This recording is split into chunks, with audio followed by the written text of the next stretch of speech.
What's up, everybody? How's everybody doing? It's Oscar Gomez here from Master Automotive Training, smartautotraining.com, where we're working to better the automotive industry one technician at a time. So you guys can tell a great friend of mine sitting next to me, Jose Mendez. For those of you guys that, sorry, I'm looking at phone just to make sure that audio sounds good. We had some audio difficulties on the last run. So you guys are aware that here at Master Automotive Training, we're on a mission to better the automotive industry one technician at a time, and this starts with you. And just to show you guys that it's possible, it's really funny because I share this story a lot, especially when we have graduation ceremonies, and I tell most of my students that about 4 years ago, I told Jose, hey, one of these days, bro, I'm going to have you teaching. And he laughed, kind of like the way I'm laughing now. Yeah. And long story short, where he's at today, he's actually helping here at the school. He's a lab tech and instructor. He's actually been doing some classes and working with me, Josh and Kelvin. And Germán Flores, el profe, our other instructor, our Spanish-speaking instructor, to kind of learn a little bit more about the side of transitioning from a technician into education. Which, for those of you guys that don't know, it's actually pretty intense. And the reason I say that is, it's pretty crazy, the transition. I mean, as technicians, we know how to diagnose. We can fix cars. We can do basic stuff like maintenance and everything. But when it comes to having to teach somebody those concepts, it's a lot more different. The one thing that I enjoy so much about being an instructor is that I learn a lot more from my students, and particularly when they have questions on something I don't know, I've never seen before. That's going to push me to work harder to learn that information, so this way I can show them. And if they had that question, I'm pretty sure another student would as well. So you guys know my story. I don't want to take away from Jose. So I'm really excited and proud of what Jose has accomplished. We have some projects lined up here to close out 2022, him and I. And MAT as a whole, we also have some good projects lined up. So make sure you guys stay tuned. Just so that you guys know, if you guys haven't done so already, go ahead and hit that like and subscribe button if you're watching us on YouTube. Share this with everybody because we want to let everybody know what we're doing in the industry and how we can help you guys and help the industry itself. So we have an actual class coming up. A good friend of ours. We were actually with him in March. Yeah. Keith Perkins. We were out in Tulsa, Oklahoma. We took his J2534 class, which was amazing. It's so good actually that next Thursday and Friday he's going to be here at MAT here in Rancho Cucamonga, giving us some insight on programming, JBox stuff. So if you guys are interested in becoming a better programmer, or if you don't do programming and you just want to learn about programming, make sure you give the office a call. I'm going to put the number down here in the banner. Let the girls know that you guys want to get started with the programming class. That class is going to be 2 days, total of 16 hours. Lunch is included. You will get a book as well. And you're also going to get a freebie. Keith is going to add you guys to his Facebook group. The same one we're on, Jose. Oh, yep. And you guys are going to have access to other programmers, Keith himself, and other guys that have taken that same class. So when you guys get stuck on a problem, you guys can just reach out in the group, and obviously somebody will help you guys out because they probably ran into that same issue. Yeah, so if you guys want to help us better the automotive industry, and you are that one technician who wants to, please call the office at 909-539-0114. I'm actually going to put that right now, and let them know, hey, I'm the guy, I'm the gal, I want to learn how to program. Get me in that class right now. If you're not ready to do it right now, then it's one of those things where it's kind of a once in a lifetime. He's going to be out here in California with us. So if you guys are ready and you guys want to make a change for yourself, for your shop, make sure that you guys give us a call, so this way we can get you guys signed up for that class. So going forward, we're also going to be doing a small hybrid class towards the end of the year in Spanish. And I might be closing the year out with some traveling around to some shops that are looking for some training, or there might be a scope class at the end of the year that Jose is going to help me co-teach. Yep. So make sure that you guys reach out to us, so this way we can get you guys in whatever program you guys need. We are here to help you, and we want to make sure you guys become better. So without further ado, Today is freaking awesome because just like what you guys saw with Josh, Jose is a great tech. He's really good with his hands. He does a lot of the mechanical aspect. And you guys should see this guy diag, man. To me, it's freaking crazy. I got to see it all the last week and this week. And just some of the stuff Jose was busting out, man, it's freaking amazing. I'm so proud of what he's able to do, and I can't wait to see what he's going to start doing once he starts teaching you guys. So without further ado, I'm going to pass it over to Jose Mendez. Jose, do me a favor, man. Just say hi to the guys, and then just give us a little bit of background of how you got into becoming a tech or automotive. Well, wow. Hey, I started very, very young. You were a flashlight guy? I still was the flashlight guy. I remember my dad used to tell me, hey, hold the flashlight here. I know. And I started washing parts, okay. doing the little stuff. Okay. And after that, he started, teaching me a little bit how to do oil changes, how to do spark plugs, replace them. And then from there, man, I just grabbed it and I just kept going.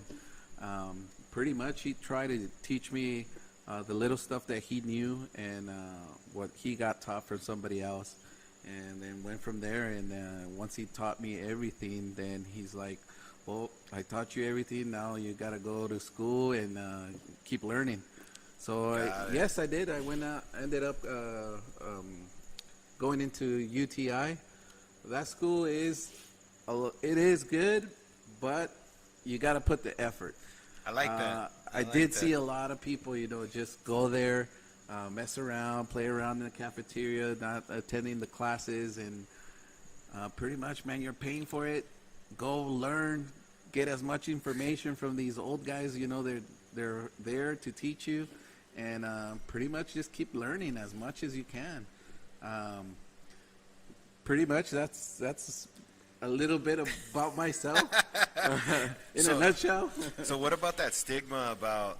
I hate to name drop, but before I do that, UTI is a good school. In my opinion, any school is a good school. Yes. Any schooling other than no schooling is way better than no schooling. Yes, definitely. But like I've said before, and I've said this to a lot of my students, is it's up to you. It's the student's responsibility to be able to take what they're learning, make sure that they're learning the information and applying it. And if they're unable to do so, it's not the school, it's not the instructor's fault, it's the student's fault. It's the student's fault. Yeah, they got to follow up and, put that effort, start, practicing with the tools or, grab a scanner, play with it, actually hook it up to a car, try to get live data, move around some PIDs, graph some stuff. Pretty much is just go with it, man. Once you get it, it becomes starting to get easier for you. Right. And then especially once you start getting these crazy ideas of maybe I could do this and that, try it out, and definitely just go for it, man. That's the only way you're going to be able to learn. Trial and error. Right. I know I've done it. Oscar has done it too, I'm pretty sure. Oh, hell yeah. I've killed my share of cars, man. Yeah. I'll tell you that much. But you learn from it. Definitely, if you keep going, you will get better. And if you don't learn from it, that was a choice. Exactly. If you take a power probe and shove it into a PCM and you fry it, and then you get a new one, and you do the same shit all over again. You didn't learn. You didn't learn. 1, 2. You chose to fuck up that second computer. Exactly. So yeah, I'm with you on that one. And it's funny that you mentioned the flashlight holding, because I remember when I got started in the industry and I was learning from my dad as well. It was one of those things where he was like, Hold it right here. You're holding it right there, and then after like 5 minutes, not right there. Like, no, I'm not right there. I want it over here. So it's definitely brings back child memories. Yeah, and the funny part is when that was happening to me, I didn't. That's when I was like, you know what? This is not what I want to do. I don't want to do automotive. This is not me. And like for those of you guys that know my story, that's why for me, that's when I was like, you know what? Fuck it. I'm gonna go to college. Nice. And less than 6 months in, I was like, fuck this. This is not for me. So I went back to the shop, and that's when one of my mentors, Ben Franco. Ben, if you're watching this, bro, thank you. He was the one that's like, hey, bro, you really want to learn this? I was like, yeah. And he's like, okay, well, I'll show you, but if you screw up or you fuck around, I'm going to stop. And so he's taught me a lot of the basics, and that was my introduction to diagnostics and repair. Definitely. From there, then he's like, you go get your smog license. And then that's when I found my technical mentor, which is Don Wilson, Mr. Don Wilson from San Marino Valley College. Don, if you're watching this, man, I owe my career to you, and I know I told you this before. It's one of those things, Don, where if it wasn't for what he taught me, I don't think I'd be where I'm at today. And he offered me the opportunity to become an instructor, and he told me just pay it forward. And I think I'm doing a really good job on doing that, and I try to pay it forward as much as I possibly can. Yes, you are. So, you know, and it goes to show where a kid from the city of Rialto, California, was able to, you know, go from being an average tech to being a diag tech to now training the new wave of diagnosticians. So that makes me super excited to actually be able to do so. And seeing you do the same, you know, it shows that much more that we're actually doing something right. I got good mentors. So. Just follow it, man. I'm trying to learn as much as I can. That's it. With the people, you know, around me. Definitely, if you have somebody older than you that is in the industry, try to learn as much as you can from him, because that guy knows what he was doing. Yep. And we're losing that already from those people. Yeah, so sadly. try to get as much information from those old guys. That same stuff they did back then works. It works, man. Yeah. It works. Yeah. It's the same thing we're doing now. It's just a little bit, you know, different. But yeah, absolutely. Concept is there. Concept is there. Us, I count myself in there. Us old farts, man. You know,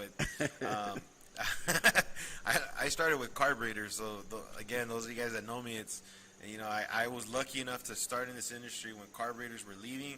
We were transitioning to throttle body injection, and then we went right into fuel injection. And then now, like the other day, me and Jose are learning GDI. Well, we know GDI, but now we're actually diagging GDI, because the majority of the cars we've had to diagnose recently were gasoline direct injection. So those, like Jose said, those concepts still work. They still work, man. We still have a vacuum gauge. We still have a sir. propane enrichment tool.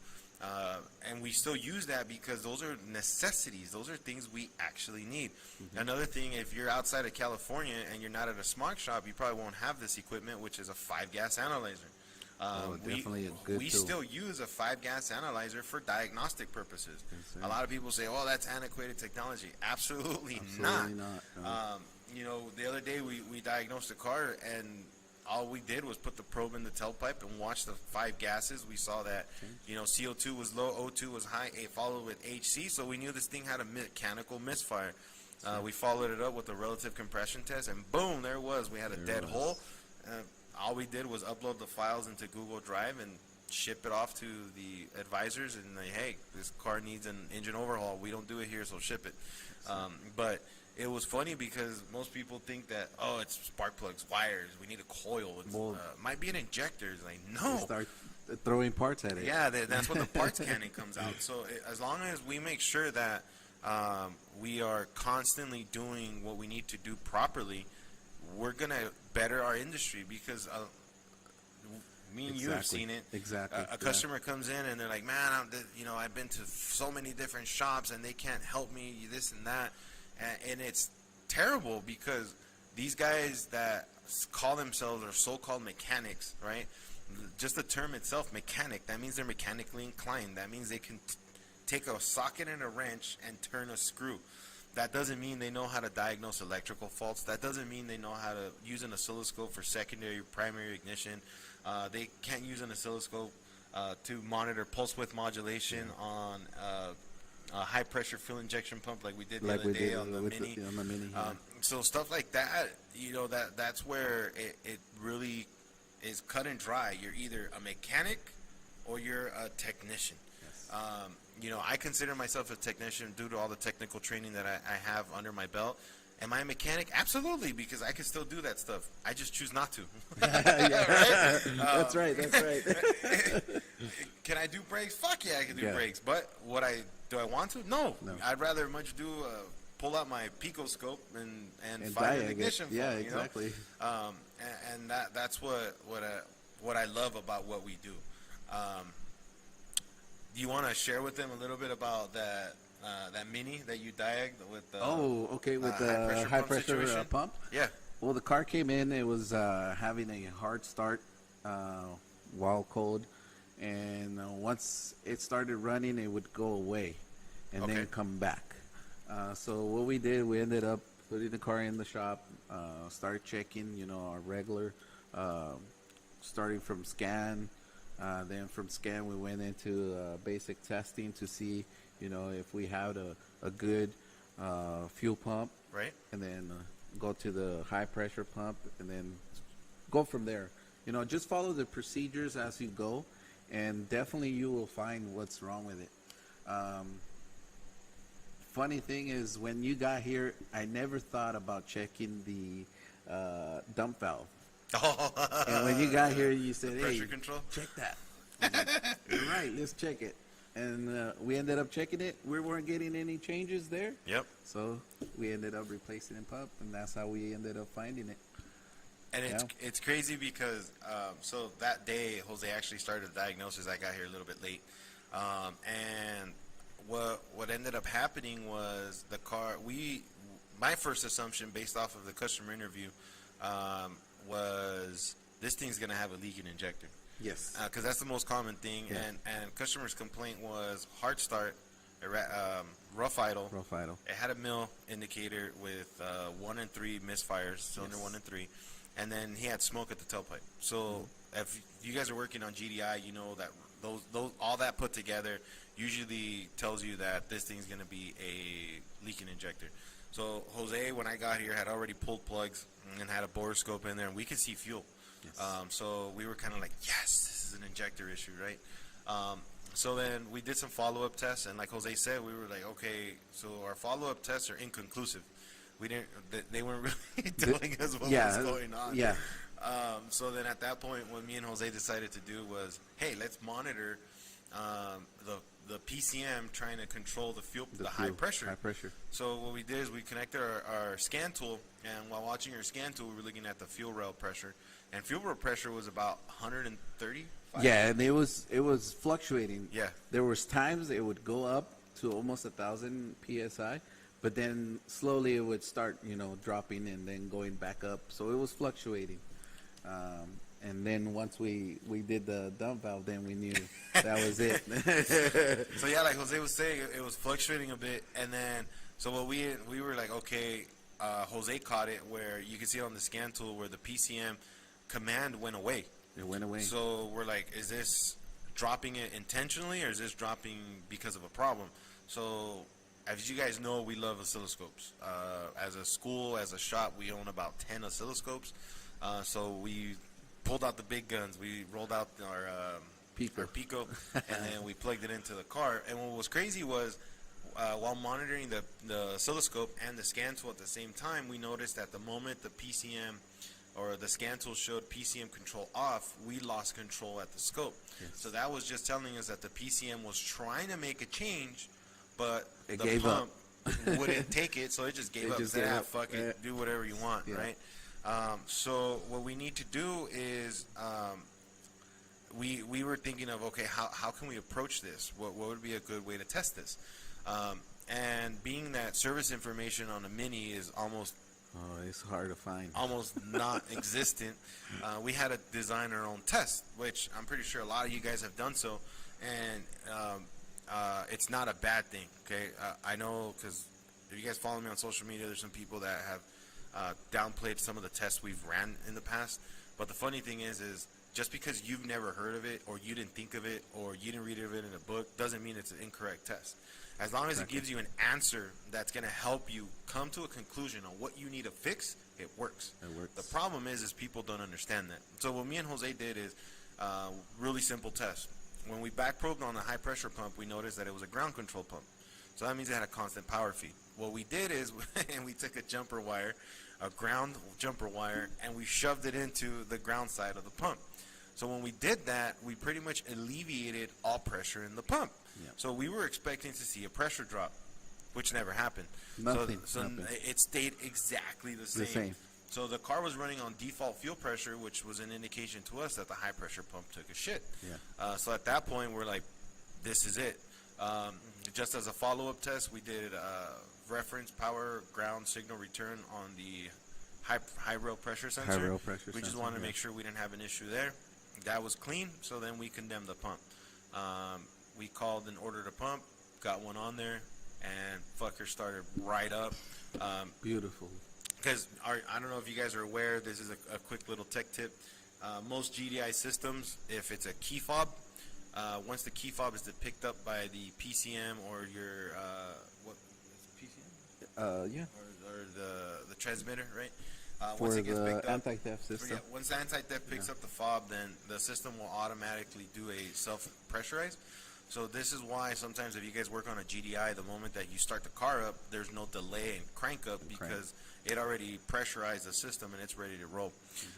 So Jose put it on, cranked it up, that shit started right up. Right up. So if you guys are running into situations on some cars like that, make sure that you guys use this information. It's good diag info. And another thing to remember, I'll add this too, is most GDI systems are made by Bosch, so it's basically the same thing. Sorry, bro, go ahead. And I was gonna say, if you do scope some stuff, save it.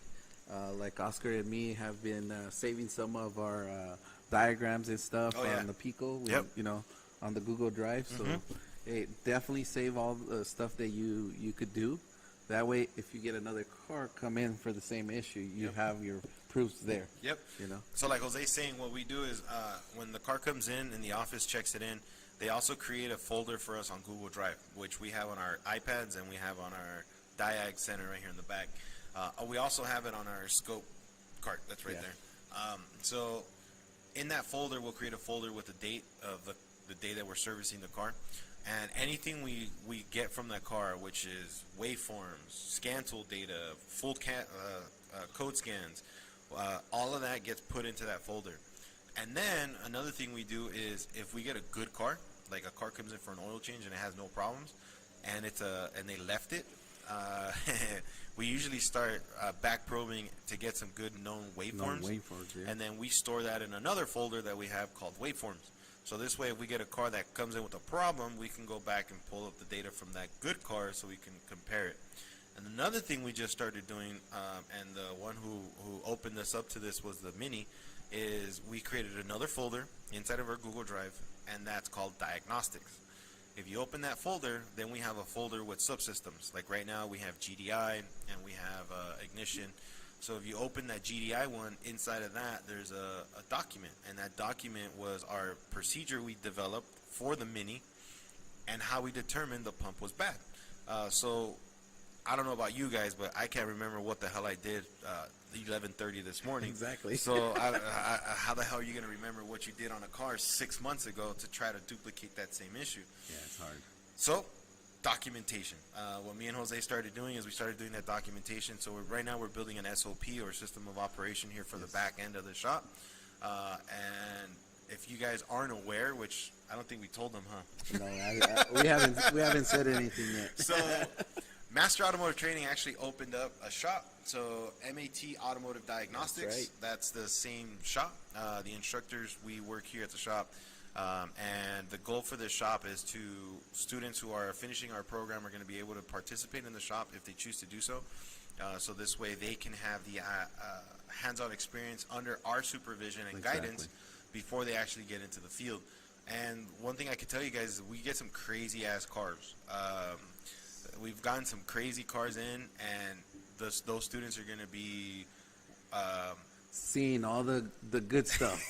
They're going to see stuff that all the average that shop probably won't. And it's pretty fucking fun. I've had a blast with it, and I just hope that in the near future we're going to have quite a bit of students in here learning from us, learning from our screw-ups, and making sure that they don't commit the same screw-ups. I have a comment here that I want to share, and just for you guys aren't aware, when I'm not looking at the cameras, because I'm the guy managing the whole thing. Yeah. Or when like Jose's talking and you guys see me look away, I'm not being rude. I'm actually just monitoring the side here. So we have a message here from Liliana, and she says, I passed my brakes and electrical ASCs. So thank you again for the electrical AAC video. It really helped. Liliana, you are very welcome. Yes. Proud of you. Good job. Good job. Good please job. let me know in the comments which AAC is next, because I know I have L2 and L4 to do, and then Jose is doing L1. And I have to do the L1s, and then I have to go your do brake some and lamp. brake and lamp. Yep. So good job. I'm really proud of you, and don't stop with those. Keep going. Keep going, man. You only Keep need going. 8. With 8, your ASC Master Tech, and then after that, focus on getting your advanced drivability, which is L1, and then don't stop from there. Keep going. Because of these guys and Josh, I'm at 18 right now, and I have to start certifying them next year. And my goal is within the next 5 years to be Global Master Tech. So that's 54 AACs. 54. So it's going to take some time, but hopefully I'll be getting there pretty soon. She says HVAC is next, then suspension and steering. Awesome. Nice. So A7 HVAC is actually really easy. And then suspension and steering, I'm not sure if they incorporated ADAS yet, but I think they have pneumatic suspension last time I checked it, and electronic steering. So just make sure that you passed A6, so you're not going to have a problem there. It's all just reading wiring diagrams and doing electrical diag when it comes to electronic power steering. So you'll be 100%. And then Lily says, Subaru and Toyota have done this with their diagnostic software too. So you can look good waveforms through their diag tool. Yeah.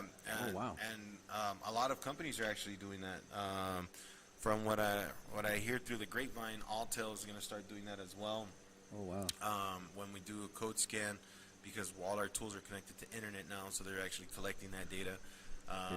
For those of you guys that don't know, rockkey.com, that's where we pick up a lot of known good waveforms. We participate in Rockkey. We upload known good waveforms as well. And then if you guys need a waveform that you can't find anywhere, hit us up. We might have it. If we have it, we'll share it with you. And Definitely.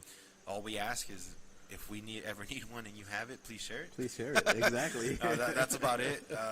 Because it's one of those things where our industry has changed. And me and Jose were talking about this the other day, where when I got started in this industry, you didn't want to teach anybody, because if you taught that person, they were going to take your job. Yeah. I don't know if you saw that. I did. Yeah. I ended up suffering from a couple of those people. Oh, yeah. Yeah. And now, I'm not sure if it still exists, but in my book, it doesn't exist. And my students know this, because if you attend one of my classes and you give me the opportunity, I'm going to water hose the shit out of you. I'm going to give you everything I got and everything I know, because it's to my best interest to make sure that you guys leave here being a fucking animal. And excuse my language. It's like I tell my students, is you guys are a reflection of me. So if you guys leave here and you don't know shit, I don't know shit. That's right. So it's the best thing that I can do is give you guys everything I got. And you guys know that when you're here, I'm going to give you everything I have, because I want to make sure you guys are the best. Obviously, there's times where if you guys message me directly, it's going to take a while to talk to me. Jose and I work together, and it's still kind of hard to talk to me. Yeah. So it's not that I'm blowing you off. It's not anything like that. It's just, I got a family. I got multiple businesses. I teach. I write material. I work for a few law firms. So I'm everywhere. So if for some reason you guys reach out to me and I don't get back to you right away, don't hate me for that, but I promise I will get back to you. And if you guys participate in any of our forums, if you guys are one of our students, you guys know you guys are in the groups. Yep, so if you guys are in our private WhatsApp groups, you guys also have access to us. Plus, you have access to other students. So the best man to trust, or best woman to trust, because I got a lot of girl students, which I freaking love. Well, they're going to be in the same group with you, so they'll be able to help you guys out. Exactly. So it's just awesome. All I can say is this industry is freaking awesome. It takes anybody, and I mean that sincerely. You could go one day from being a carpenter to say, you know what, I'm going to work on cars. Yeah, and definitely. we'll take you. We appreciate you guys coming to the industry. The only thing we do ask is learn, educate yourself, and make sure you find, like Jose said, find a good mentor. Exactly. Yeah. Because if you don't, it's not the end of the world. The problem is you're going to do a lot of things incorrectly, and you're probably going to be charging for doing these things for consumers, which is then going to equal an upset customer, an incorrect repair, or a comeback, right? Which we all have comebacks. We had one just the other day. It's not the end of the world. So find yourself a good mentor. And I mean that sincerely, because that mentor has fucked up a lot, has had errors, has had issues, has ran into stuff. Yeah, we run into stuff that some other people might not. Exactly. And just because, and another thing too, just because I'm your mentor doesn't mean that I'm right. Because there's times where, you know, Jose reaches out to me on something, and then I'll tell him, and I'm like, oh shit, my bad, that was incorrect. And that's okay, that happens too. So just make sure that being in this industry, you guys find somebody good that you trust, that you admire, and have that person teach you what they know. Exactly. And then once you're in a spot where you know enough to start helping somebody else, do it. And I guarantee you guys are going to see how much more you're going to learn by helping somebody else. Exactly. That to me was a big eye opener when I started teaching as a career in 2010. My first class I ever taught here in the state of California, I was 21 years old, and I taught a smog check update class. So if you can imagine, this class was, 12 years ago? And at that point, the average tech was probably in their late 30s, early 40s. So here I am, this chubby Mexican kid in Colton, California. The biggest class I ever taught was like 10 students, and that was under my mentor Don's supervision. And then boom, like, hey, here's this 25-man group of experienced smog technicians that you got to teach them an update class. I was scared shitless. I think that was the fastest I ever did a class. I did that class. I did like the first part of it for maybe like an hour, and then after that we called it. So it's crazy. It's really crazy.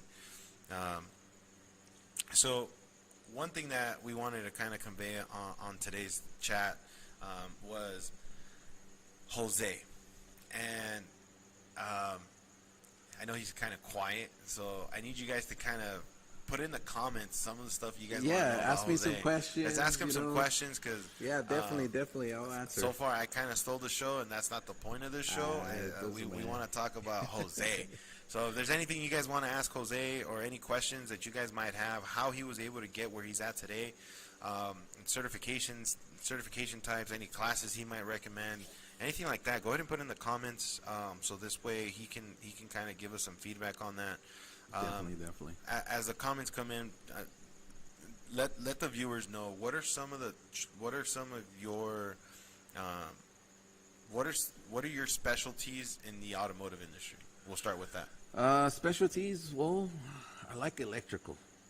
Electrical is the thing that does push me to learn a little bit more. Okay. When I was younger, I used to fix stuff a lot for other people. Even my teachers used to love me. There you go. I used to fix all their staplers and their hole punchers and stuff like that. So they would always come to me and ask me, hey, can you fix this? And I would, take it apart, put it back together, and then boom, it'll be working fine. So you were the chalan of your teachers? The chalan, yeah, I was the chalan.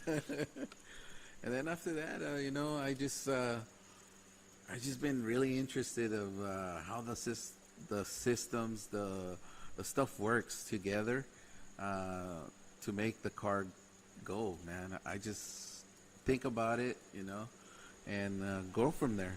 And pretty much that's about, So it helps. Walk us through your process. Like, what are some of the things you think excuse me, what are some of the things you think about when you're doing a diag? Usually I start from the scan.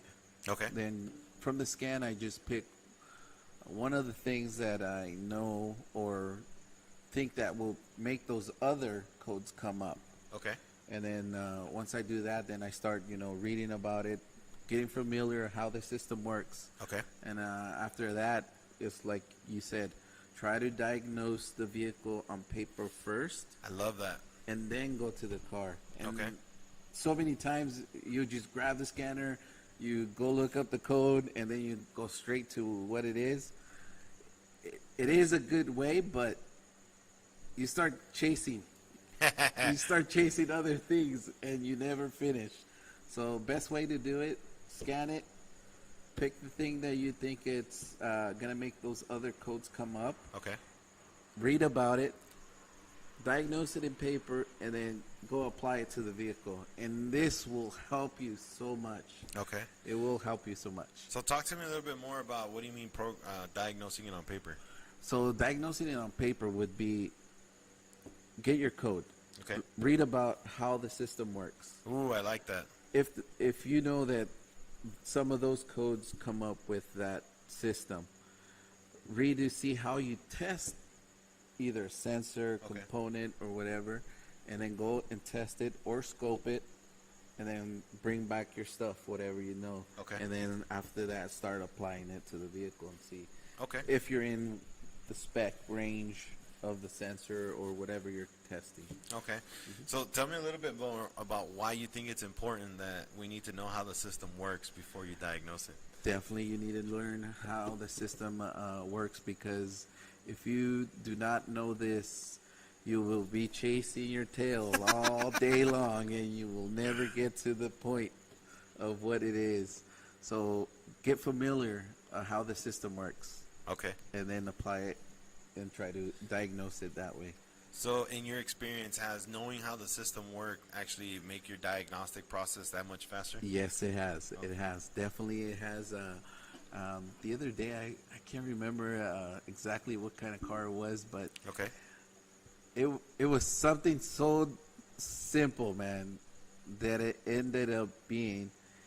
And without me even going to read about how the system works, Right. I would have never found it. And I kept going to the car, and kept coming back to the computer, reading a little bit about it, trying some stuff there. Okay. And then when I got to this one section and read it, then I started, the light came on. You got your aha moment? Yeah, I had my aha moment. The light came on, and Okay. and definitely I started, doing those couple of pin testeds. Okay. And then, boom, and it ended up being a little, it was like a bridge in a harness, Okay. Like That- a splice pack? like a or spice pack. And it junction wasn't connector? it wasn't getting the current flow. Ah, there you go. It had okay. water intrusion. Ooh, that's a good So- one. Yeah, as long as you learn how the system works and how the system is ran, I believe you will find what the issue is. When I had my aha moment, that was the best thing, because this car had been in 3 other different shops, And they couldn't figure and it they out. couldn't figure it out. We see that a lot. So definitely read up on how the system works and apply it to the vehicle, and it will help you a lot. Okay. A lot. And so we have a quick question here, and then we'll go back to on paper. Sure. So Luis is saying, I'm also studying for my brake and lamp test. How comfortable should I be before taking it? Obviously, you can't know every intricacy about it, lights, etc.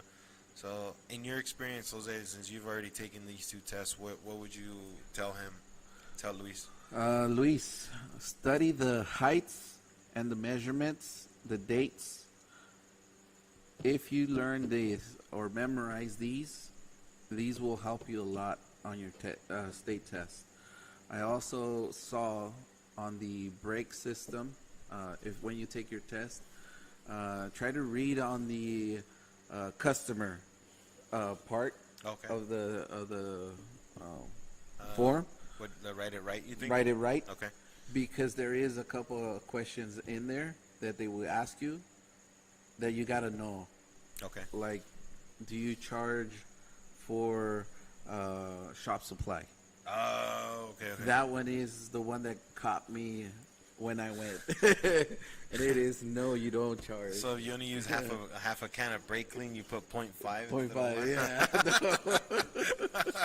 Okay, that No, makes so sense. you can't charge for shop supply. So Okay. okay, but definitely try to remember the dates, the measurements of the heights, Okay. and the date. What else? Amber, Oh, amber or red in the. red. Yeah, so red and amber facing So- the back, not the front. Before January 1st, 1979? 69. 60. Before January 1st, 1969, it could either be red or amber in the rear for In the the rear. tail lights. After January 1st, 1969, it has to be only red. The other trick is, we were just talking about this with our brake and lamp class during Yes. this week, is any light facing the front has to be white, White or amber. or amber. And anything facing the rear, red. Red. So Luis, hopefully that helps you with your test. We not sure if you're doing my online class or not, but if you are, you're good. That's the same material we studied to actually. That's how we developed this class. The class. If you're not, reach out to the office so that way they can give you some info on that particular class. So like Jose was saying, and he made a really good point, was you need to diagnose on paper. And what's funny is that the majority of shop owners are used to seeing a technician run around like a 3-year-old all day.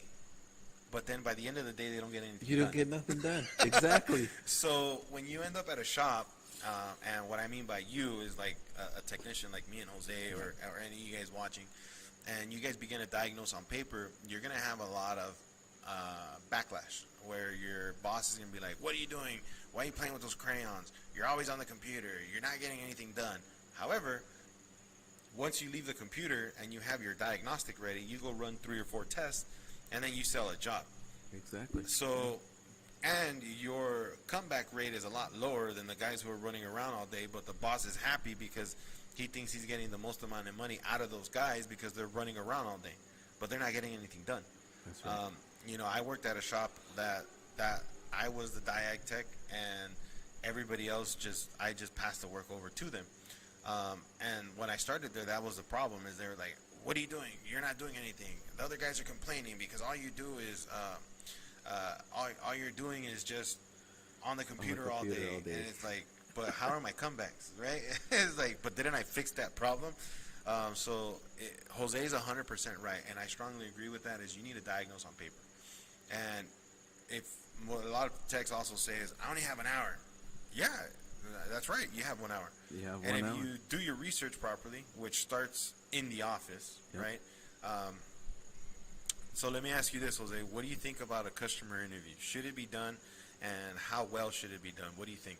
Definitely, you want to get as much information from the customer because the customer is the one driving this vehicle every Okay. single day. So he'll know what is good and what is not good. I love that. So, definitely try to get as much information from the customer. If your front staff is not doing their work, Okay. please grab the phone and call your customer and ask them, hey, why is it doing this? Is it only doing it when it's cold, when it's hot? Right. Try to get as much information from him. Okay. And that's the way. Sometimes they'll even guide you to what the problem is. Okay.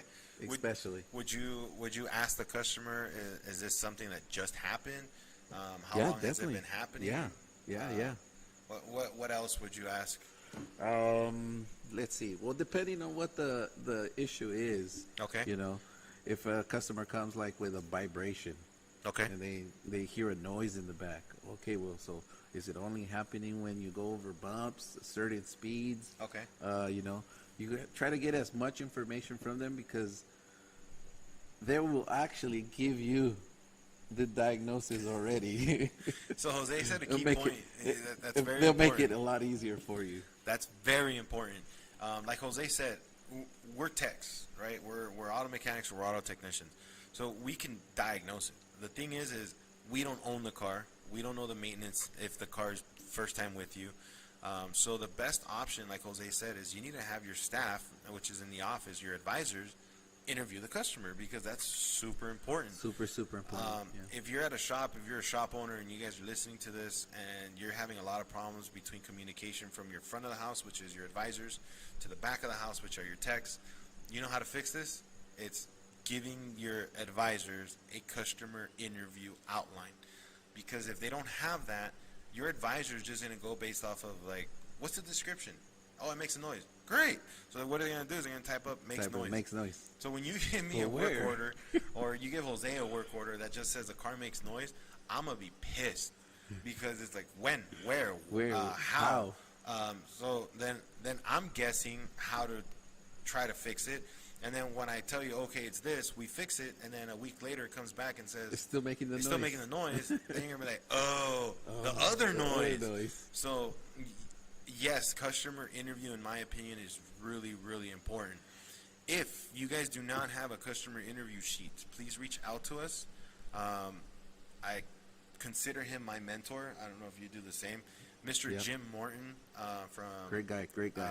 He actually loaned me and gave me a copy of his interview sheet, which we use. We use Shopware, so ours isn't incorporated as digital. So I do have it on a PDF, and he has given me permission to share it. So if you guys would like a copy of it, please let me know, and I'll get you a copy of it. It works phenomenal because we're asking the right questions. We're making sure that we're getting what we need for our job in the back. Exactly. What else would you recommend, Jose, for these guys to do, and gals, when it comes to a diagnosis? What has made your diagnostic strategy better than what most technicians are doing? Definitely, if the customer is there and they're willing to go on a test drive with you, definitely, take them out with you, have them drive while you listen to whatever their, complaint or concern is. And definitely, when you get back to the shop, you'll know where to start. So let me do this, because I know I'm going to get a lot of backlash for this. Who's going to pay me for that? Oh my God! You're already getting. I'm not getting paid for that. Oh man! But it's going to make your job a lot easier. Definitely. Okay. It will make your life. Do you have an example of one time? Just recently, we had a customer come in with the vibration at a certain speed. Yeah. And I went out with her, and we went out to a test drive. Ended up being the wheels. She needed to replace the tires on there. So it was just tire noise, it was tire just wear. The tire wear. It had a coupling on the tires, so it was making the vibration and feel in the rear. And all she needed was just to get the tires replaced. What was she thinking? It was like a mechanical or an ignition fault? Yeah, she was thinking maybe ignition fault. And she was thinking maybe it needed spark plugs, coils. Okay. And I'm pretty sure some of you guys would have replaced what the customers wanted. But definitely, if you talk to your customer, they'll definitely, come back if you give them the right diagnosis. I love that. Yeah. And Jose didn't mention this, but on that same truck, I was here when he was working on it. The way he ruled out a misfire was fucking amazing. And sorry for the way I said it. We work in shop, so sarcasm and bad words is our primary language. Exactly. So the way he figured out it didn't have a misfire, and for those of you guys that don't use this, you need to start using Mode 6. Definitely. It helps. He went into Mode 6. Mode 6 had 0 misfire counts for any of the 6 cylinders. So obviously it was not an engine-related problem.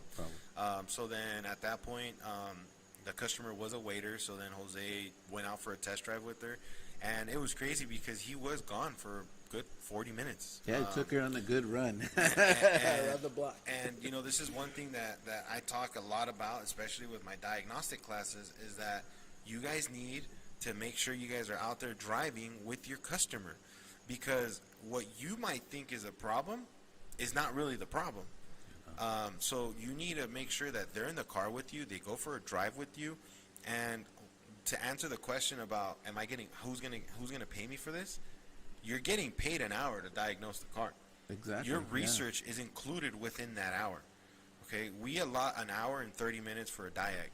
So that gives us 30 minutes to do our research and about an hour of testing. That also includes verification, right? Yes, it does. It does. Go ahead and tell them how you verified your complete repair on the Mini. How did you verify that your repair was successful? I definitely went back and did the same test for it to rule that I used to rule it that it was bad. Okay. I did it again, and it came out good this time. So that's a key thing. I don't know about you guys, but I've seen some shops. I've got hired to go check out some shops, and what I noticed was the tech finished the job, cleared the light, slammed the hood, pulled the car out, parked it, and gave the keys to the advisor. So in that case, who's verifying the repair? Your customer. Do you really want your customer to be the one to call you and tell you, you guys suck because my car is doing the same shit that it was doing when I paid you $1,200 to fix it, and it's doing the same thing? Or would you guys rather you take it for a drive and then you're like, fuck, I didn't fix it, right? Where the car's still in your possession, so now you have the opportunity to make it right before you give it to the customer. Yeah. Unfortunately, is what most shops do is, nope, nah, I'm not getting paid for that. You got paid for it, so get your ass in that car and go drive it to make sure that that car is 100%. Exactly. There's another one that Jose just did recently, which was a Mazda Tribune. And on this one, we were actually kind of hesitant to return the car. You want to share a little bit about why we didn't want to give the car back to the customer? Well, actually, we ran the monitors, and we couldn't get 2 of them to complete. Right. So we were hesitant to give it to the customer because we didn't finish our diagnosis. Okay. Because I wasn't able to, drive it and get to complete the monitors. So definitely try to complete the monitors so that way when you go to check your mode 6 and it ran all the monitors, it didn't have any fails or okay. nothing. And so on that one, it was a purge valve. It was a purge valve. So we had a code for a purge issue.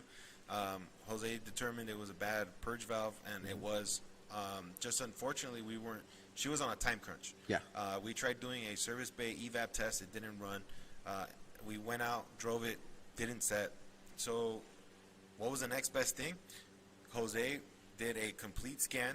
We saved that, and we gave that to the customer. We're like, look, right now you have no codes, no problems. Monitor hasn't set. So as you're driving, you're going to be setting the monitor. If for some reason something happens, please bring it back. Yeah. And she did give us a call about 3 days later that the light did come back on. So we were like, okay, cool, bring it down. And she brought it down, and there was no longer a purge code, but we did have a small leak code. So because it was related to the evap, we went ahead and got right to it. Jose figured out it was a filler neck that was intermittently not sealing. So this is a capless system. So we recommended a filler neck. The way we work our system is pictures and videos. So during the diag, Jose was taking pictures and videos. We gave that to the customer so she understood that we weren't lying to her. Yeah. We showed her our previous diagnostic reports, which had no leak. It only had a purge valve code. So she knows that it's not the same code and it's a whole different problem.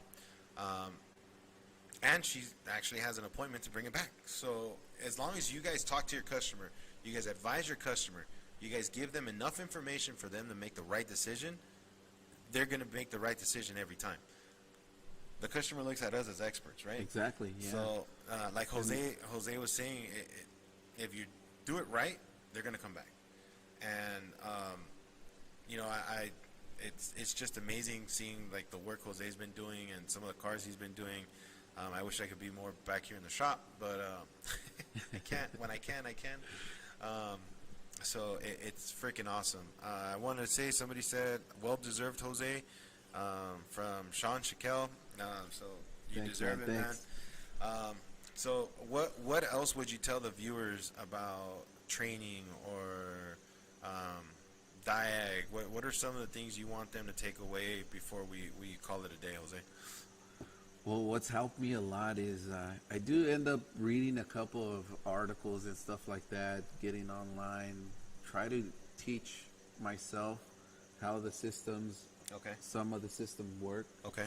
and then practice it. Try to practice it. If you get a car that you're able to practice it on, I think the hands-on is a lot better for you. Do you feel that solidifies what you read or, Exactly. or watched? Yes, Okay. because you're actually reading about it, learning how the stuff works, and then once you get a car, you're applying it. Got it. So Okay. for me, it's helped me a lot. Read about it, learn how the system works, and then, practice it on the car. Okay. And definitely would help you very much. Okay. Very much. Yeah. What about training? What are some things that you would recommend for these guys for training? Well, training, try to get, anything that you could get your hands on. Try to learn as much as you can.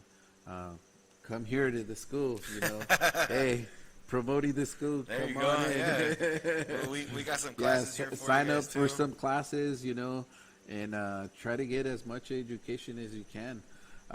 Here at Master Automotive Training, all the instructors do Our jam our sessions. jam sessions, Yeah. and then we also, try to get as much hours as we can to get better. Yep. That's get it. better. So here at MAT, we actually have all instructors make a commitment of minimum of 20 hours of continuing education. And it's not just our instructors, by the way. No. Our office staff also does a 20-hour commitment. Yep. Obviously, they're not learning about fuel injection systems and Yeah, stuff like no. that. But they do make a commitment as well for training. What would you tell the techs that, and you've heard this before firsthand, when not too long ago, me and Jose were out visiting shops in the area, and we heard a lot of this Wow. same thing I'm about to say right now. Yes. And what they would say was this: I don't have time. What would you tell them? Definitely try to make a little bit of time, even by yourself at home. Try to, get at least 30 minutes and read something about the system of the vehicle, and definitely will help you a lot. I'm pretty sure. You got to make the time. You got to make the time. And here's the thing. You can make time. And you know how I know? Because the majority of those guys, when they get home, they pop a beer, and then they binge watch Netflix for 4 hours. Yeah. Go to sleep at midnight, and then wake And up then the following day saying, do it all over my again." life sucks. So you have the time to do it. You just choose not to. Yeah. I don't tell a lot of people that because people probably punch me in the face if I tell them that. But if you guys ever talk to me and want me to help you become better, I'm going to be that blunt with you. And Jose knows that. Man, it's helped me so much because sometimes I do get that lazy, man. It is hard. Absolutely. Working all day in the morning and then still going, to school at night and then going home and, trying to get that little bit of peace so you could be on your own, try to get your relaxed time. Yep. But I know it is hard, but go for it, man. It's going to help you so much. Yeah, so absolutely. Much. It's funny because me and Jose had finished our 20 hours by March. Yes, we did. And where we're at right now, we actually have like an extra 15 hours on top of our 20. On top of our 20, yeah. So it's, if we can do it, there's no excuse why you can't. Exactly. And we got a couple of comments here. First, Luis says, is there any automotive events here in California such as Apex or Vision? Unfortunately, no. So I was talking to Jeff Buckley from my father's auto repair shop in Texas, and he was telling me the same thing, that there is nothing on the West Coast. I kind of attribute that to the West Coast attitude, where the guys here are mostly like, I know everything and I don't need to know anything else. And I see that a lot. So, Luis, to answer your question, there is not. I will be in Apex this year, so if there's anything you could do, and then we will be in Vision next year and ASTE. Yeah. So, yeah, there isn't. I know there's one in Washington that happens as well. I just don't know when it happens. What was it, 2 years ago or last year? Max had an event here in Long Beach, Mobile Air Conditioning Society, but that's about it. There's not much else out here. And then Mike. Mike's watching. Oh, what's up, Mike? Jersey. What's up, Mike? We miss you, man. Come on down whenever you Definitely. get a chance. Hopefully we can We can. I just love your vibe, man. For those of you guys who don't know, Mike actually came down. He drove down from New Jersey to Southern California, and he's staying out here because he's taking some of my classes. Um, if you guys get to meet him, you're gonna love him. It could be pouring rain. He could have got a flat. Car blew up on the way here, and he would show up with a smile. He really made my experience in this last class that I taught that much better. I know that with what he learned and what he's able to do, we're going to see him just blow up in these next couple of months. And I'm so happy and thrilled to be part of that. And I'm pretty sure Jose feels the same. So, Mike, thanks for coming out, man. Definitely, Mike. I know you said we'll see you in the hybrid class, so we'll see you pretty soon. Yeah. We got somebody else saying needs a motor. Let me see. What's up, guys? Have you guys ran into any issues getting a 0304 6.0 Power Stroke to complete the EGR monitor? I have not, but I have ran into those 6.0s. First of all, the trash.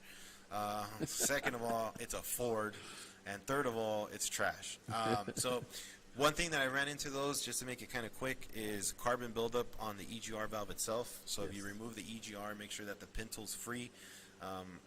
The other issue, but you'd have a drivability concern, would be stalling, lack of power, and smoke. And that would be because a chunk of carbon actually got stuck in the EGR, and the EGR stuck open. You might want to check that. I believe they monitor that with temperature sensor, no? Yeah, I believe so. Temperature sensor, and then also I believe with speed, right? So they're going to monitor the VSS and then vehicle speed, and then they're going to monitor temperature. So if you guys remember the old Toyotas, Toyota. Hey, Toyota used to use a temperature sensor on the output side of the EGR, and that's how they would determine flow. So on that 6.0, here's what I recommend. One, check the EGR, make sure the EGR operates. So if you have a bidirectional scan tool, you can turn the EGR on and then see if the engine stumbles and dies. Yeah. If it doesn't, then that's confirming that you have a restricted EGR port, which could be causing the EGR not to run. On those 6.0s, if you go into mode 6, the only mode 6 information they have is actually for misfire and EGR. So the first line you're going to see is for the EGR. Check to see if the EGR ran. If it did run, you're going to have a value, and then you're going to have a min-max, and see where it's at. And then find this video, comment on it, what you find, and then we can go from there. And then we have Ramon. Is there any way you guys can promote to do training in California area following Luis's comment? That was one thing that I did wanted to talk to you about. So stay tuned. That's exactly. Stay tuned. We'll help you guys with that. We'll get something set up. You guys know, if you guys know us, we're the type that whatever we got to do to make sure that we help the industry, we'll make it happen. Exactly. So Ramon, keep an eye out for us. Make sure you follow us on Instagram, Facebook, follow Jose and myself on Instagram and Facebook. We usually post all that stuff as well.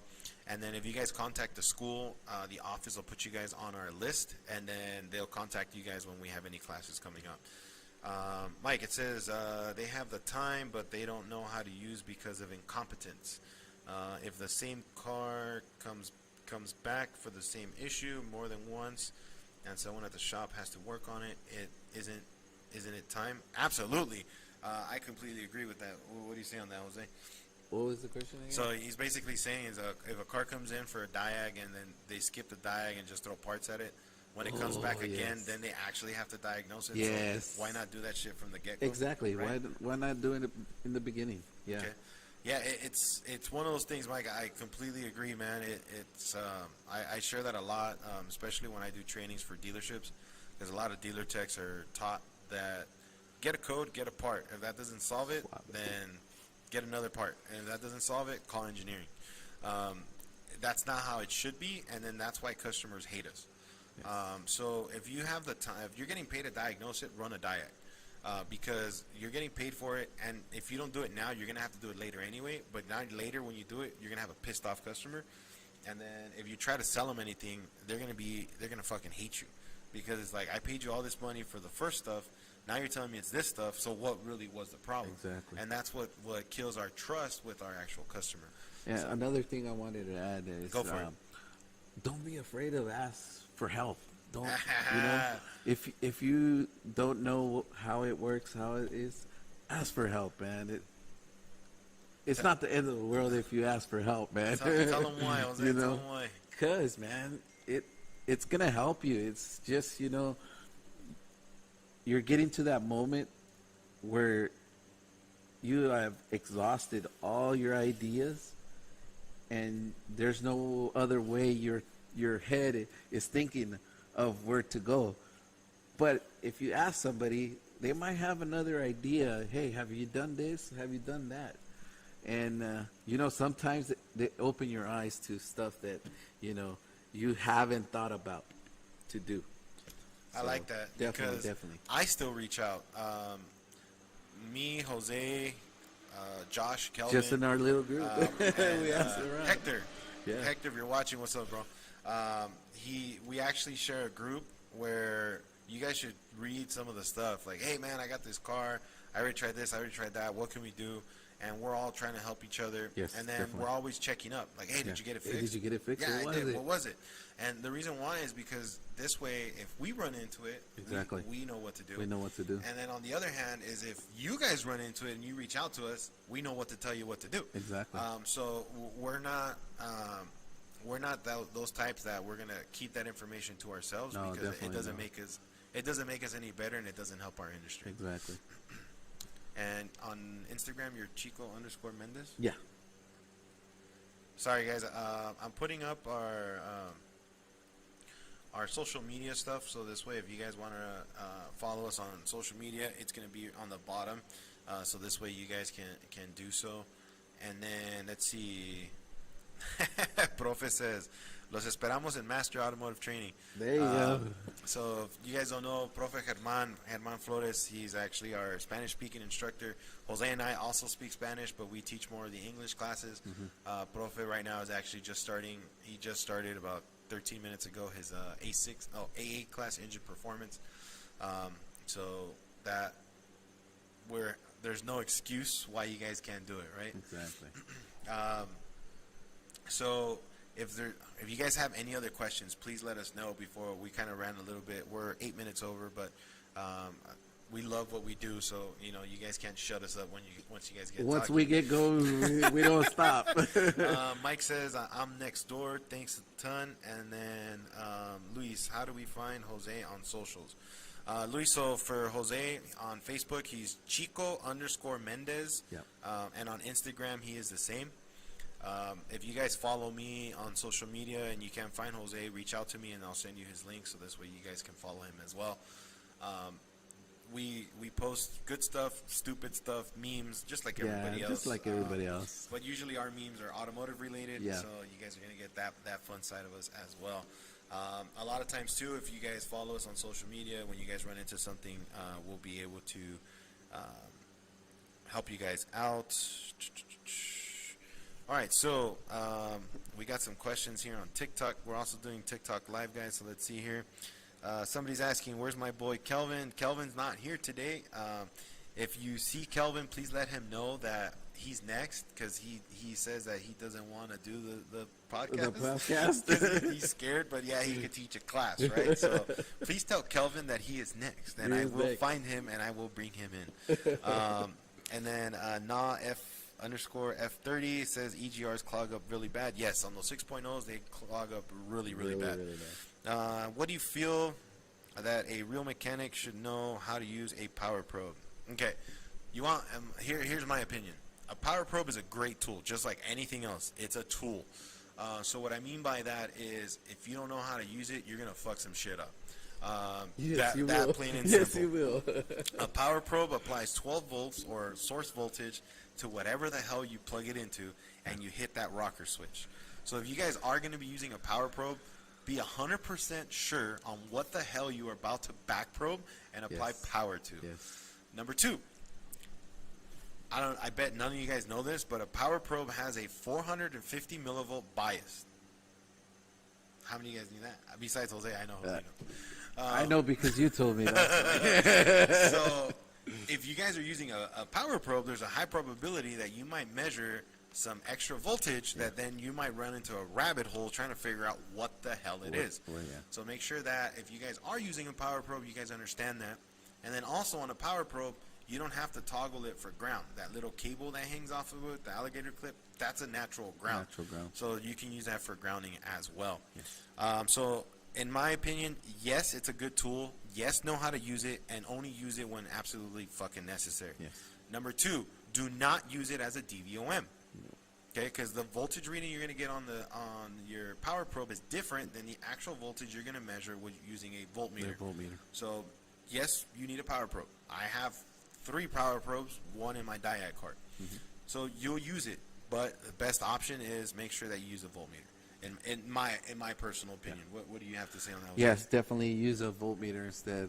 I have, shorted out a couple of computers by feeding 12 volts to them when they're 5-volt reference. Yes, And, so definitely, I know Power Pro sells that adapter, to bring down the voltage on it. Definitely, if you are using and you are probing back stuff, definitely buy that and hook it up to your power probe. That way you won't damage anything. So like Jose said, make sure if you guys are going to be using the power probe on low voltage, that you're stepping it down with either a resistance or something like that. And then Martinez Auto Diag says, after I burned a PCM, I learned a great lesson. Yeah, me too. Haven't we all, man? Haven't we all? Yeah. Rob Aguilar, 805, says, Profe Jose, give me a shout out. Thank you. What recommendations for voltmeter? Oh, okay. So here's how I'm going to answer that. 1, depends on how much money you have. Exactly. If you got about $500 burning a hole in your pocket, get a Fluke 88. That's it. If you don't have that kind of money, for about $160, you can get a PDI, which is actually what we have in our diag cart. Freaking thing's amazing. So if you want a DVOM in that price range, that's probably what I would go for. If you do hybrids, get the 1587, but that's going to run you somewhere about $1,000. It's up there, yeah. But it's rated for hybrids. It's a lineman, and it has a 1,000 ohm. It has a milliohm reader, so you'll be able to check for shorted circuits and stuff like that. And then Stopcap says, I love Power Probe. Power Probe is great, man. Don't get me wrong. Yeah. It's a great tool. I have fucking 2 of them.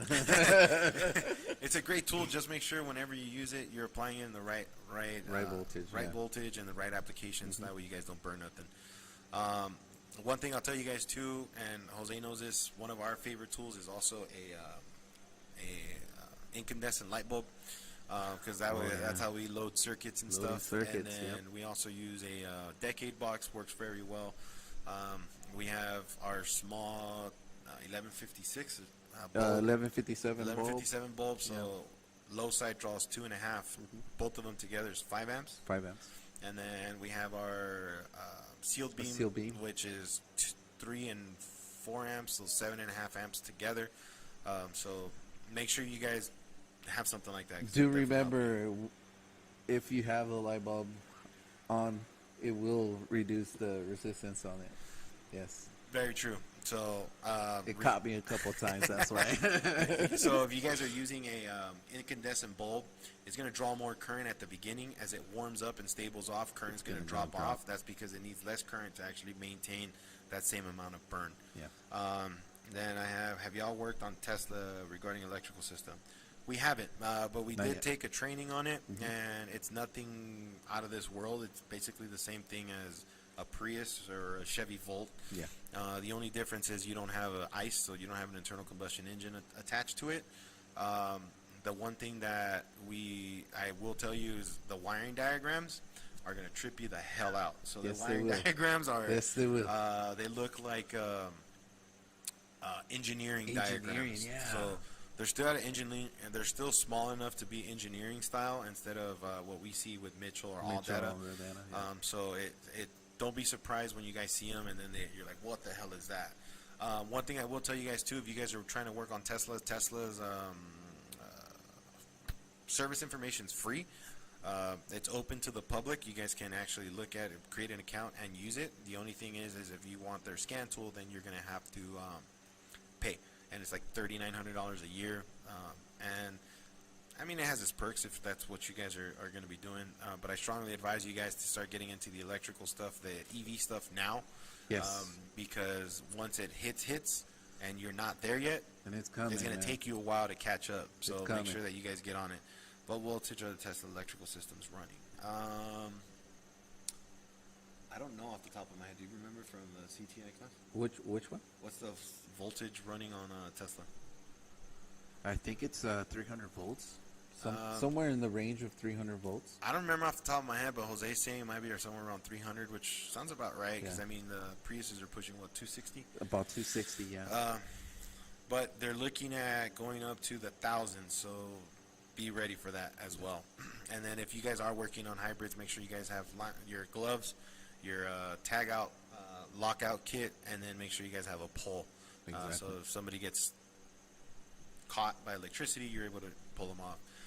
Here on YouTube, we got a question. Says, ojalá y enseñarán más sobre el Power Probe en la clase porque a veces no enseñan profundamente, solamente muy básico.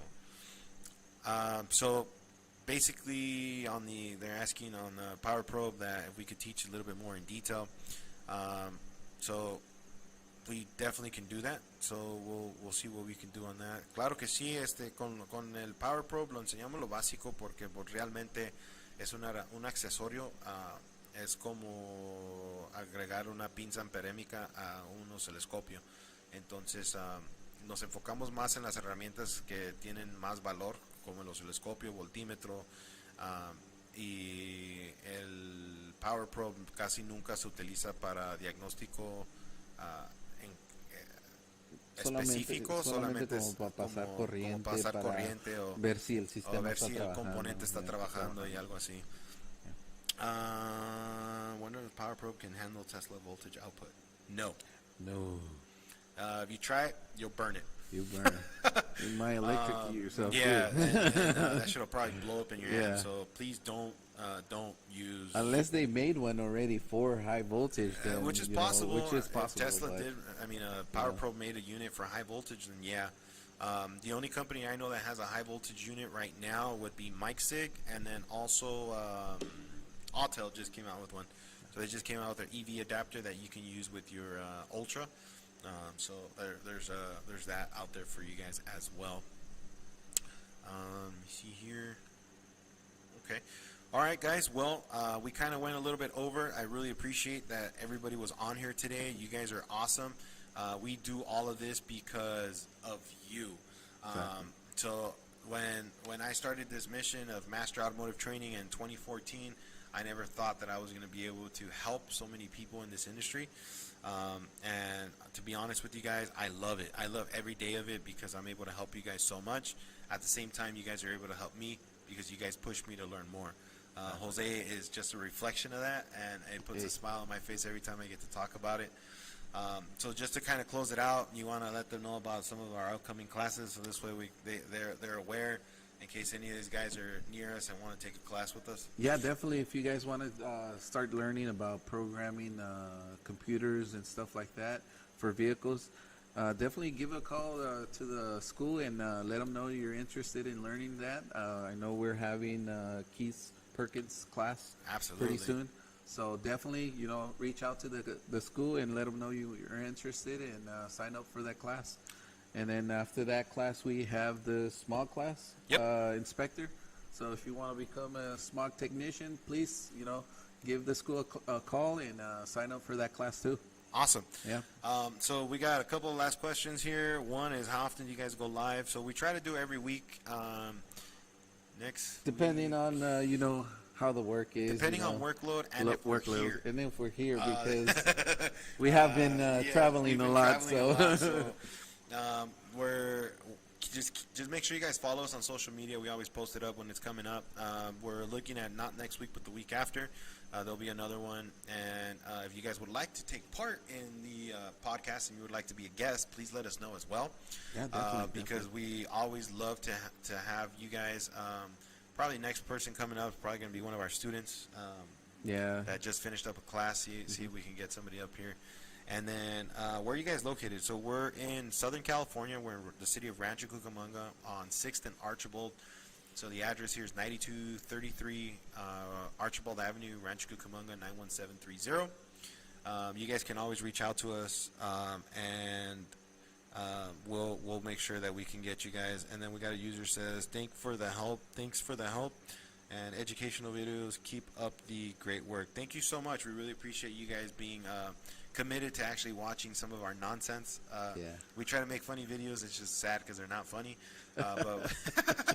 But at the same time, we try to give you guys as much educational information as we possibly can. Definitely. Because we know that it's going to help the industry, and if we help the industry as a whole, then we complete our mission. That's right. So where does the school's website? So the school's website would be smartautotraining.com. And also don't forget that we have a tool store. So our tool store is masterautomotivetraining.com. And the reason why we have a tool store, and I'm going to share this with you guys because a lot of people ask me, aren't you guys a school? We are a school. Primarily, we're a school. However, if you guys are aware, this is a privately owned school, and everything comes out of my pocket. So if we just bought a Prius. So we just bought a hybrid car. I didn't get that gifted. It's not like your usual Valley colleges and community colleges where they just make a phone call and the state ships them whatever the hell they want. Not with us. Any equipment, any tools, any lab cars, anything we have here is all paid out of pocket. So the way we're able to do so is when you guys buy a tool from us, the profit for that gets recirculated back into the school, and that's how we're able to buy tooling. So right now we're actually in the market of buying hybrid batteries and inverter converter assemblies and stuff like that for our hybrid class. All of that's coming out of pocket. So if you guys can help us is by purchasing a tool from us, and we are Altel distributors, Top Down distributors, we are Pico distributors, we are MikeSig distributors, and if you guys buy a tool from us, such as a scope or a scanner, you guys get a free class. So that's usually a pretty expensive price. If you guys can ask some of the people or shops that have hired us to do one-on-one training, it's really expensive if you guys hire us on a one-on-one. But if you buy a tool from us, you get one-on-one training, either in person or online. So that's what makes us different than if you guys buy it from Amazon. Jeff Bezos is not going to go to your house or to your shop and show you how to use your scan tool. So if you guys buy it from him, then you'll be on your own. So we have I missed out on this. I was hunting for engine assembly, grease running around town 10 p.m. It ain't fun. I bet so, man. I bet so. So again, the school's website is smartautotraining.com. That's where you guys are going to find everything regarding our trainings. And then our tool website is masterautomotivetraining.com, and that's where you guys can buy any tools. You guys can buy some of our online classes. Plus, you guys can buy some of our merch. So we do have merchandise and stuff. So if you guys need anything from there, please let us know. And then Ramón says, muchas gracias por su aporte y compartir su conocimiento, sobre todo la motivación. So he's just saying thank you guys so much. Thank us for helping you guys and helping you guys stay motivated. That's our goal, guys. I mean, me and Jose work a shitload, I think too much, and we're still pumped, and we still hopefully can help you guys get motivated, stay motivated, and sometimes we can't even done. go to sleep because we're so motivated. There's times where I text him like at 1 in the morning, and he replies. Still awake. we're both still awake, and then you'll see us here at 8 o'clock in the morning. That's right. So you guys hang tight, hang in there. I know you guys can get this done. Remember, if you guys are one of my students, past or present, you pass an ASC, you bring me that passing ASC, and I'll write you a check. That's okay? Right. The only thing is you got to take a picture with me. Yeah. And Jose. Yeah. So you're going to take a picture with us, but remember, if you guys pass those ASCs, you come see us, and we're going to get you guys a check. Why? Because we believe in you guys, and we believe in what we're doing. Make sure you guys get certified. Stay up to date on anything that you guys can possibly find. Reach out to us so this way we can get you guys whatever you guys need. Definitely. And hopefully I see you guys in a programming class because I need you guys to become better. The only way I can do that is if I see you guys in a class. That's right. Okay, so the more I see you, the more I'm going to put time into you, and the more that I'm going to help you become better. Okay, it's going to help you. It's going to help you. Man, trust motivation, me, motivation. And like we tell our students, we're going to push you guys to the brink max. Of wanting to quit. To the max. Okay, but that's how it needs to be done. So this way we make sure that you guys become the best. Exactly. So as always, guys, At Master Automotive Training, we believe in bettering the automotive industry one technician at a time. And again, this starts with you. So hopefully we get to see you guys in a class somewhere. If you guys head out to Apex, we will definitely see you guys there. Stay tuned. We've got some really good projects coming up. We might be doing some online courses here real soon. So make sure that you guys stay in touch with us. Instagram, Facebook, and TikTok. Our TikTok family is watching us here. What's up, fam? You guys are all here. Whatever we can do to help you guys, please. We're just a message away. Definitely. I will tell you guys one thing is usually all the messages are either responded by me, Jose, Desiree, or Candy. So we will get back to you. Okay, we're not like everybody else where we're going to leave you out to dry. We'll get to you as quick as we possibly can. Just the only thing is we're not Identifix, so we're not a complete tech help center, but we'll kind of give you the best that we possibly can. All right, so Jose, anything else before we call it a day? No, actually, just keep learning. Keep learning as much as you can. Like I said earlier, if you have somebody that is in the industry, and try to get as much information from them. Yeah, absolutely, definitely. Me and Jose, we're considered the old farts of this industry now. So if you guys get to plug in with us, you guys are going to learn as much as we're going to give you as much as you can possibly learn. So if you know somebody who's struggling in the industry, get them on one of these podcasts. Get them in a class, get them on one of our free videos on YouTube, but just get them learning. And I guarantee you, once they learn a little bit and they apply it and they see the changes, they're going to want more. And they get that aha moment. They're going to get that boom, that aha moment. They're going to be like, shit, I want more of this. Definitely. All right, so with that being said, guys, thank you guys so much for the support. We really appreciate you guys being on here today. It is Friday. I know you guys could be doing something else like partying, drinking, or eating pizza. So make sure that you guys let everybody know about this. Again, if you guys want to participate in this podcast, let us know. So this way we can arrange it, and this way you guys could be our guests. Exactly. We love what you guys do. We love you guys for being on here with us. We really appreciate all the help. One last question before we take off. Someone says, when does the next class start? So Sanson, 1992. We have a small class starting on November 1st. We have a programming class coming up 2728 with Keith Perkins, the guru of computer programming, with the J2534 class. Then we're going to have a short hybrid class, possibly another air conditioning class, and I might finish off the year if time permits with an oscilloscope class. So whatever we can do, Sanson 1992, please let me know. You can send us a message on TikTok or comment on a video on TikTok, and then we'll take it from there. So, guys, without further ado, don't want to take more of you guys' time. We really appreciate you guys. We love you guys. Thank you guys for being on here. Again, thank you for helping us better the automotive industry one technician at a time. This starts with you as of today. Everybody who watched this, you guys are freaking amazing. Pass those ASCs. Get those certifications. And we can't wait to see you guys at the next event or in one of our classes, or you teaching a class that I'm sitting in. Exactly. Okay? So, signing off here, Oscar Gomez from Smart Auto Training, MasterAutomotiveTraining.com. Jose. See you guys. We'll see you guys on the next one. Thank you guys so much. God bless.